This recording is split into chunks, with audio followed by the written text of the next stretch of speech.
Kalau kita Ya, lihat kemarin saham-saham tambang batubara seperti Adaro, tapi yang paling signifikan tampaknya adalah Bukit Asam. Ini merespon kenaikan batubara, saham PTBA melesat 8% dalam sehari. ya. Kemudian ada juga informasi bahwa porsi ekspor Bukit Asam masih akan berpeluang naik. Bagaimana Anda menanggapi respon dari market terhadap saham-saham coal ini? Ya, kalau saya sih masih memfavoritkan juga ya untuk industri coal. Eh, ya, didukung juga tadi dengan pelemahan rupiah, berarti yang emiten-emiten yang melakukan ekspor itu tentu saja diuntungkan. Kemudian juga kita tahu kondisi secara global juga masih ada krisis-krisis energi di Eropa misalnya, ya terkait karena ada konflik Rusia-Ukraina juga, jadi geopolitiknya memanas dan supply gas di sana terbatas sehingga mereka mungkin sekarang consider lagi ke batu bara. Jadi dan kita melihat juga ya harga coal itu masih sangat tinggi, $390 yang terakhir. Jadi untuk coal sih untuk sampai saat ini belum ada tanda-tanda coal ini ditinggalkan. Jadi sih saya juga masih bullish terhadap emiten-emiten coal atau batu bara. Baik, secara prospek spesifik ke PTBA, Mas Kefas, tentunya dengan melihat berbagai macam indikator fundamental yang ada di PTBA, analisa Anda seperti apa? Oke, untuk PTBA sendiri saya juga salah satu yang difavoritkan ya. Dulunya mereka banyak main di domestik dan kemudian sejak 2 tahun terakhir ini mereka juga mengambil momentum untuk melakukan ekspor-ekspor ke China dan ke beberapa negara yang lainnya. Jadi domestiknya sudah kuat karena memang bagian dari BUMN gitu ya, dan sekarang dia juga sudah punya pasar untuk melakukan ekspor.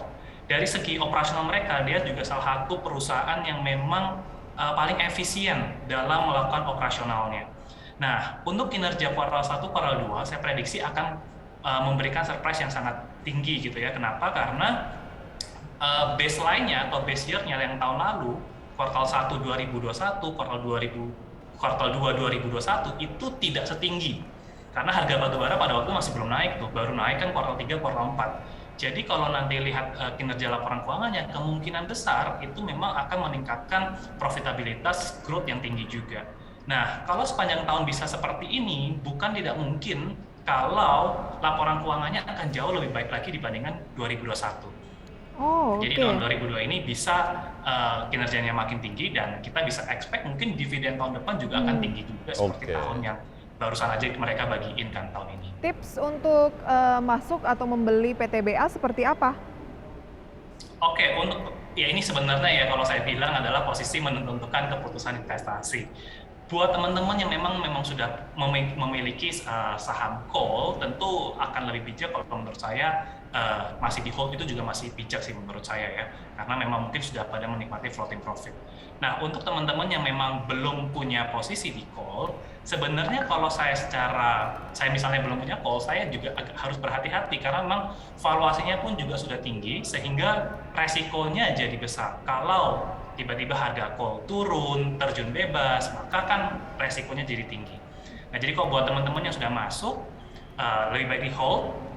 Kalau teman-teman yang belum masuk, saya rasa menunggu momen-momen koreksi itu akan lebih bijak supaya Oke. resikonya juga lebih rendah. Jadi pantengin terus aja saham coal ini, nggak boleh yang kayak ditinggal gitu ya, karena kan berbagai Ya, sentimen sangat mempengaruhi pergerakan dari saham-saham berbasis coal ini ya. ya. Oke, nanti akan kita bahas lebih jauh. Kita beralih ke rekomendasi saham pilihan selain emiten coal, khususnya PTBA. Ada 3 rekomendasi yang disampaikan oleh Mas Kefas Evander selaku investor dan co-founder dari StockUp. Seperti selengkapnya bisa Anda saksikan di layar. Yang pertama adalah SCMA direkomendasikan dengan support 194, resisten di 270, buy on support. Kemudian Friend support 81, resisten di 100, juga buy on support. Antam support 1725, resisten di 2500, juga buy on support. Berarti Oke. memang saatnya masuk di harga murah, harga bawah, Wiki Betul ya. sekali. Oke, kita lanjutkan ya untuk rekomendasi saham pilihan. Tadi setelah kita mengulas mengenai emiten berbasis komoditas khususnya coal, Mas Kefas merekomendasikan saham, kita pilih dulu yang berkaitan dengan komoditas, Antam. Apa yang menarik sehingga Anda merekomendasikan Antam untuk di buy on support? Oke, untuk Antam sendiri, kalau saya melihat ada sentimen yang baik ya di industri nikel. Karena memang Antam mungkin terkenalnya dengan sektor emas, which is emasnya juga perform, tapi sekarang banyak dapat angin segar juga dari industri nikelnya. Mengingat harga nikel juga tinggi, kemudian kita melihat ada peluang untuk yang secara long term itu juga di industri nikel terkait dengan pengembangan kendaraan listrik gitu ya. Karena nikel itu akan dipakai sebagai salah satu bahan baku utama untuk pembuatan baterai listrik. Nah, jadi Antam ini kan juga sudah punya tambang nikel gitu ya, kemudian sedang pembuatan proses smelter juga. Jadi kita melihat ada sentimen positif buat industri nikel secara keseluruhan. Nah, Mengapa dari bukan beberapa Inco, Mas Kefas? Oke, sebenarnya semuanya menarik ya, ada Inco, Antam, ada Harum juga bermain di nikel. Cuma untuk melihat harga sekarang saat ini, saya melihat Antam lebih menarik karena posisinya lagi di support yang cukup kuat gitu ya. Saat ini harganya di 2150, di mana itu juga support yang sangat kuat karena sejak tahun 2021 Antam ini sering berkonsolidasi di area ini, sering sideways di area ini, dan ini merupakan area support yang kuat.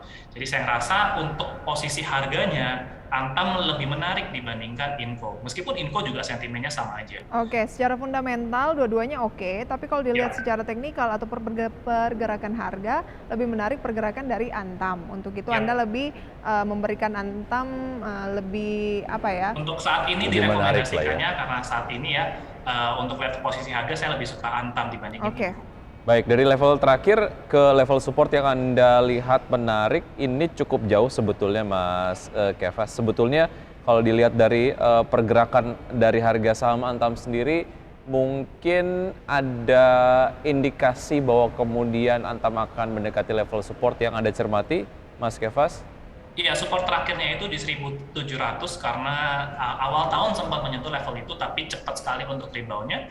Jadi sekarang kan sejak 2-3 bulan terakhir harga saham-saham nikel cenderung turun ya. Jadi kita mengantisipasi kalau nanti udah mendekati support, ini momen yang sangat bagus untuk teman-teman yang tertarik dalam industri nikel itu untuk masuk. Jadi saya rekomendasikan untuk menunggu sampai di level supportnya untuk masuk kembali. Oke, itu dia untuk Antam. Kemudian kita beralih ke SCMA.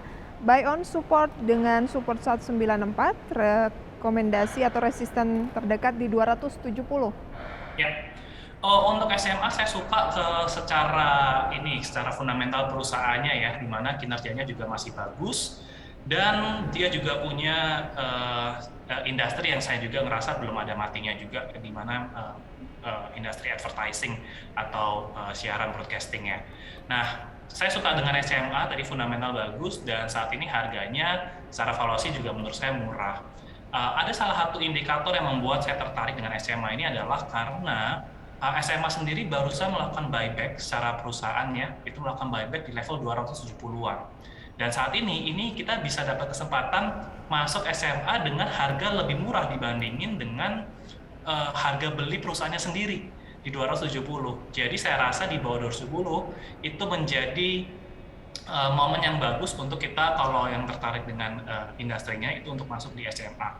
Karena fundamentalnya pun juga kuat. Dan selama 1 minggu kemarin itu udah ada tanda-tanda rebound, didukung juga dengan volume yang kuat.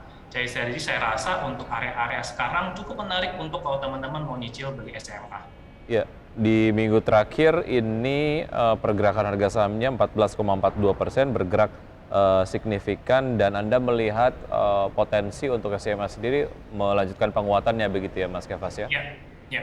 Oke, kalau ternyata kita sulit untuk mendapatkan di harga bawah dalam waktu dekat, bagaimana rekomendasinya? Pagi hari ini aja naik 0,85%, lanjut ke 238. Oke, untuk harga saya sekarang sih saya ngerasa masih cukup oke ya untuk masuk ya. Mengingat tadi patokannya sebenarnya SMA dikatakan murah kalau di bawah 270 karena itu batas belinya perusahaannya sendiri. Jadi selama dia di bawah 270, kalau mau yang long term, I think itu harga sekarang juga masih ideal. Kalau buat yang short term, kalau mau lakukan trading, sebenarnya SMA ini kan memang fasenya lagi downtrend. Jadi batasi kalau misalnya jebol supportnya tadi sekitar 194 itu mungkin boleh dikonsider untuk cut loss buat yang short term. Jadi masih menawarkan risk reward yang sangat oke, baik itu yang mau long term fundamental ataupun yang short term pakai technical, harga sekarang juga masih menarik. Oke, baik. kita ke Friend, Mas Kefas, dengan support di 81, dengan resistance di 100, dengan rekomendasi buy on support. Analisanya seperti apa, Mas Kefas? Kalau saya suka dengan Friend ini karena dari segi sektornya terlebih dahulu ya, telekomunikasi saya suka. Sejak pandemi memang sektor telco ini sangat diuntungkan, dan hal ini juga tercermin dari kinerja Friend yang saya melihat ada potensi untuk turnaround. Jadi memang selama ini 5 tahun ke belakang selalu merugi, tapi kuartal 1 kemarin sudah ada satu tanda-tanda bahwa ini memiliki pemulihan kinerja. Nah, untuk level supportnya sendiri saya patokan di 81 karena kemarin baru rebound yang sangat kuat. Jadi kalau teman-teman yang mau short term pun itu juga bisa cermati level 8180. Kalau jebol mungkin bisa consider cut loss, tapi untuk yang medium to long term saya rasa rewardnya juga masih menarik. Mengingat bulan depan kalau nggak salah itu akan ada RUPSLB, di mana mereka juga akan mempersiapkan satu corporate action di mana akan ada private placement. Nah, private placement-nya sendiri di harga 100, jadi saya ngerasa kalau ada investor berani masuk di harga 100 dengan porsi yang besar, seharusnya harganya di pasar juga bisa mencerminkan hal itu. Oh, Ya, akan ada ada sentimen. sentimen private placement, Betul. Wiki ya? Ya, ada sentimen positif juga terkait dengan laba ataupun performa dari Friend yang mencetak laba bersih 24,98 miliar rupiah di kuartal 1 tahun 2022. Oke, itu dia untuk saham-saham rekomendasi SCMA, support 194, resisten 270, buy on support. Kemudian ada Friend 81, resisten 100, dan Antam tadi ada support di 1725, resisten di 2500, juga buy on support, dan dengan tambahan referensi yang sudah dibahas oleh Mas Kefas. Tadi Wiki kan sempat menyinggung mengenai kinerja kuartal 1 dari Friend di 2022. Ngomongin soal kinerja, ini ada perbankan Mas Kefas, yaitu BBTN berhasil untuk menjaga kinerjanya hingga Mei 2022 ini masih bertahan dengan penguatan 49, sekian persen, hampir 50%. Bagaimana Anda menanggapi mengenai BTN ini dan peluang dari perbankan untuk kinerja di semester 1? Oke, untuk kinerja perbankan secara keseluruhan saya juga masih suka karena perbankan ini paling punya kapasitas untuk mengantisipasi segala macam kondisi ekonomi. Nah, tapi kalau untuk lihat BTN sendiri, sebenarnya saya agak suka nggak suka karena Sabang ini itu lebih fokus ke sektor properti ya, di mana mereka sangat gencar dalam memberikan lending berupa KPR.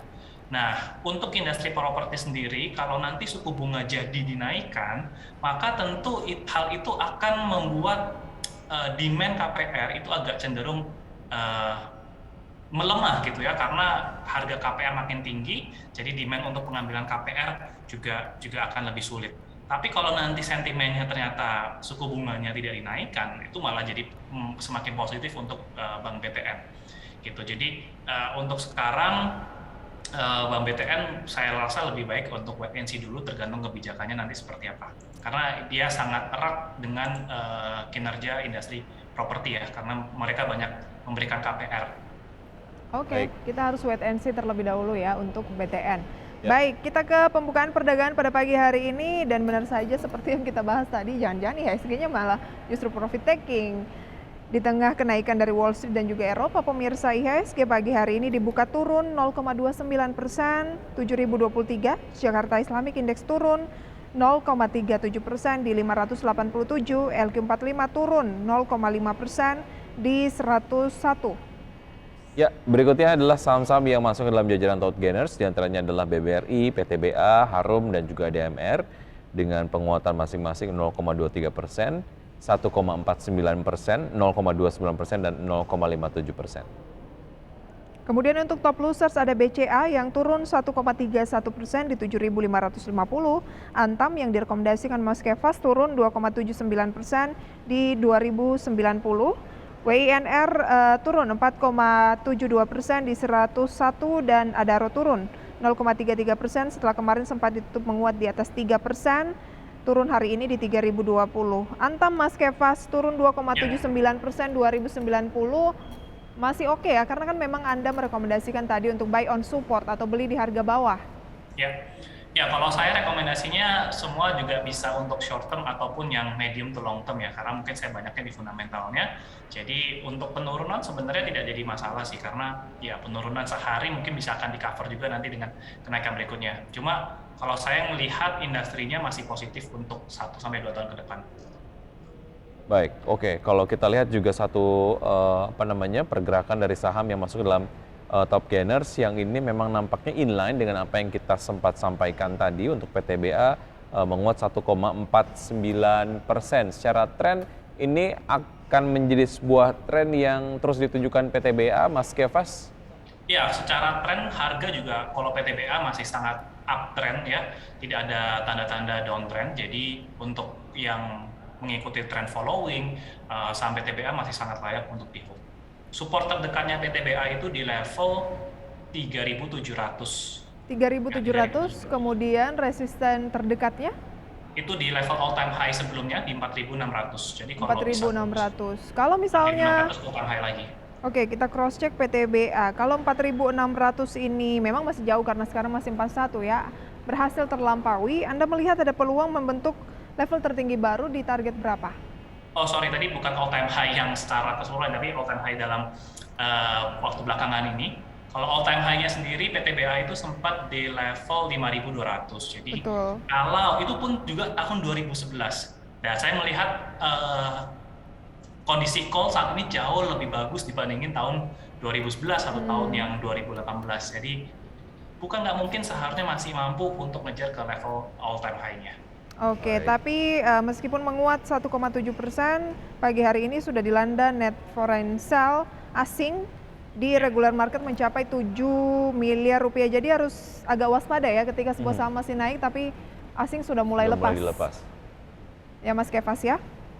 Ya, untuk secara short term itu akan ada pengaruhnya, tapi secara long term maybe masih kuat untuk melanjutin kenaikannya. Sama untuk trend following belum ada tanda-tanda dia berubah menjadi downtrend. Kalau saya lihat IHSG ini agak liar, tetapi pelemahannya sangat tipis, 0,03, tadi sempat 0,01, kayaknya mau mencoba untuk positif, tapi banyak yang masih profit taking di pembukaan. Anda melihat arahnya akan seperti apa untuk IHSG?